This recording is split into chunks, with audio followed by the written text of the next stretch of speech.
crossed the Interstate 5 center divider and collided with oncoming traffic. All three vehicles collided and burst into flames. And it's believed at this point that all occupants of those three vehicles perished. Officials say at least 6 people are dead. Investigators are searching the scene for additional victims.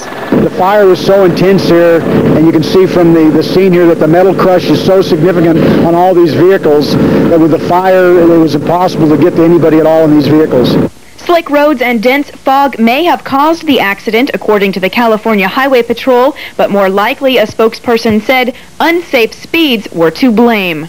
The roads is really wet, and we come down the hill there, and you see like a mushroom cloud of black smoke just billowing up and flames just everywhere, and everybody stopped, and you couldn't go either direction. This accident happened just a few hundred yards away from Friday night's 26-vehicle pileup on I-5. That accident left 1 man dead and more than a dozen seriously injured. The Highway Patrol will investigate the significance of these 2 fatal accidents happening along the same stretch of road, but officers stress it is not the road itself that is a hazard, but the excessive speeds at which motorists travel while on it.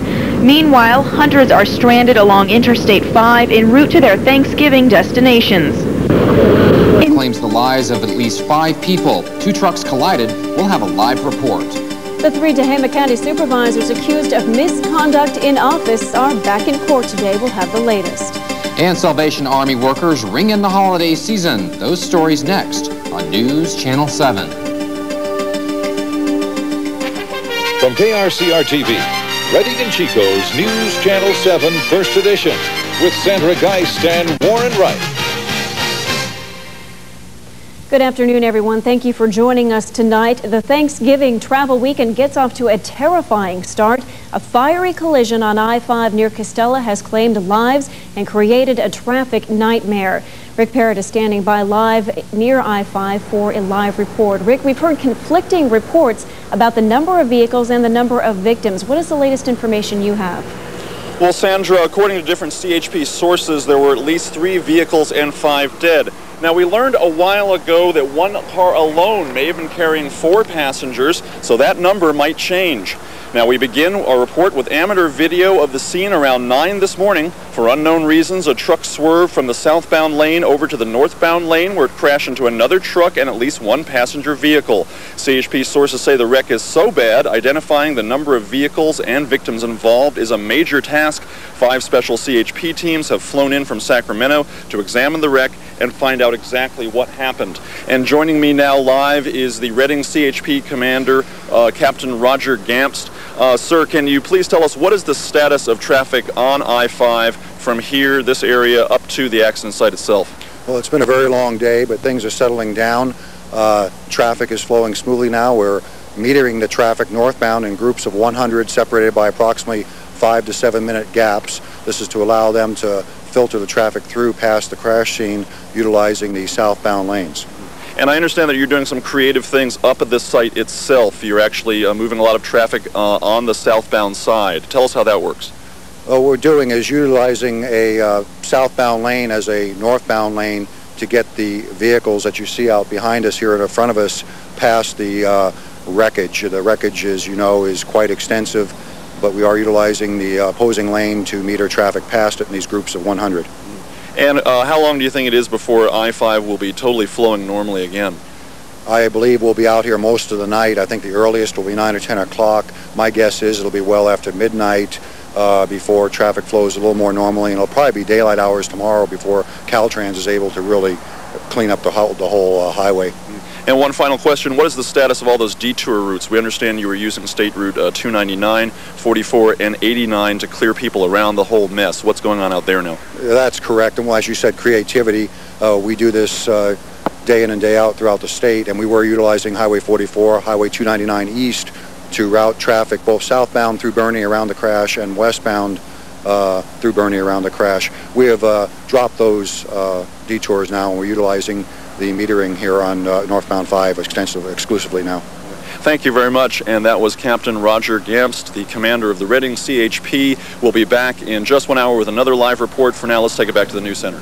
All right, thank you. I always have my 2 Pentaxes loaded and ready to shoot. Norman Goyer is a photo editor for an aviation magazine. He snapped these pictures of this morning's fiery wreck minutes after it happened. He and his wife Tina were on their way from Southern California, where they live, to spend Thanksgiving with relatives in Rogue River. They were traveling right behind the big rig that was struck by the other truck. So Tina yelled, "My God," and I looked up and I saw a jackknife truck launch over the berm sideways, coming right at us. And it hit the lumber truck ahead of us head on, and immediately blew up. I mean, the flames shot all over the place. They're all over the road. That's all the fire. Goyer's soot-covered Suburban shows just how close he and his wife came to the wreck. He says he drove through flames and spun out on the freeway, but managed to get to the side of the road unharmed. Get out to see if I could help anybody, but the truck was totally engulfed in flames, 100 feet in the air. Then it started blowing up. Explosions rapidly. Projectiles were coming out of the back of the truck. And then I was afraid that we were going to get involved in a secondary accident. So I drove the Suburban a little further ahead, and I went back, and by that time another truck driver had stopped, and he came down with a fire extinguisher, but it was hopeless. So Goyer says he's seen a lot in his 50 years as a pilot, but he's never seen anything like he saw today. I mean, I've cheated death before, but not as close as this. And tomorrow is Thanksgiving, and boy, we have something to be thankful for. We certainly do. Tonight, the semi that blew up after jackknifing and slamming into another truck was just a hollow shell, burned to its core from a fire that took hours to put out. The driver of the truck was going southbound on I-5 this morning. A passenger car drove right into the wreck between the two rigs, and in the end, 7 people would die. We're going to leave no stone unturned on this thing. We're going to look at it from all different aspects. Tonight, the CHP's accident investigation team began to retrace the steps of the crash. A witness told them the driver of the semi appeared to be going too fast. But this afternoon, Channel 10 News got a call from a truck driver who said the road had recently been resurfaced, making it more difficult to handle. The CHP does confirm the resurfacing, but says there's much more to consider in their investigation. And many of our accidents in the canyon do occur in this area. But, you know, that's not to say that we have a problem with the roadway. I think what we have to look at on a lot of this is the driver's responsibility. Boils back down to slowing down in the conditions that you have, driving at a safe speed.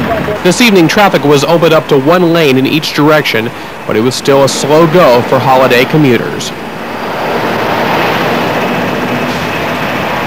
KTVL Channel 10. The news starts now.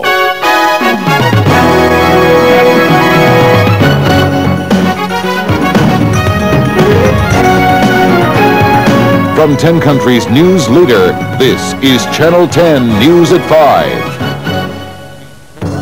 Good evening. A driver allegedly speeding and the condition of the road itself are being looked at as causes of yesterday's deadly crash on I-5. Channel 10's Ethan Harp returned to the crash scene near Dunsmuir today and joins us now with the latest. Ethan? James Van, that crash and last Friday night's big pileup both happened very near each other on I-5. Now, last night, we told you both sections of road had recently been resurfaced, and this afternoon, the CHP told Channel 10 News that road is now a big part of the investigation. Following the crash, the CHP is already starting to put some of the pieces together. We have some pretty strong indications that speed on the part of the southbound truck was a definite factor in this collision. 2 different witnesses put him in excess of 60 miles an hour going into the curve. 7 people were killed when the big rig lost control in the southbound lanes, jackknifed, and hit a log truck head-on in the northbound lanes. A car slammed into the inferno. No one survived. That crash comes less than a week after nearly 30 cars collided in almost the same spot. The CHP is also trying to prevent another wreck. Today, more than 24 hours after the accident, and even though the pavement is dry, traffic has been reduced to 45 miles an hour. And here's why. Both crashes happened on pavement that's been recently resurfaced. We're unsure at this point whether the road surface plays a factor rather than go ahead with the speed limit as it is. Caltrans has made a determination that they want to study that area and study those roadway surfaces. That part of the investigation is already underway. Watch the sedan in the middle of your screen. It's hard to see from this distance, but the car is slamming on its brakes to test the road. Get up closer and you'll see how much skid it left on the highway. After they do this study, we'll make some determinations whether in fact the road surface was a factor. The wreckage from the semi that jackknifed now sits in a ravine near the freeway. Investigators will work through the weekend to try and find out what went wrong.